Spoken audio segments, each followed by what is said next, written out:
Isip mo yun.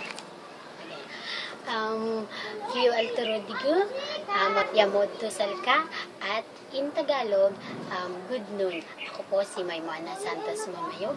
Just call me Momay for short. Ako po ay 20 years old, na taga Jansan, at kakagraduate ko lang po ng college. Sabi nila, kamukha ko daw si Julian Santos. Para sa akin, kuya, karapat dapat akong maging housemate, no? Dahil ako ay 100% Pinoy at hindi lang Pinoy. Ako pa ay 100% natibo. Hindi ko yun ikakaya, ipagsisigawan ko pa yun. Yun. Alam ko, kuya, na ako po ay isang natibo at hindi ko ikakahiya yun.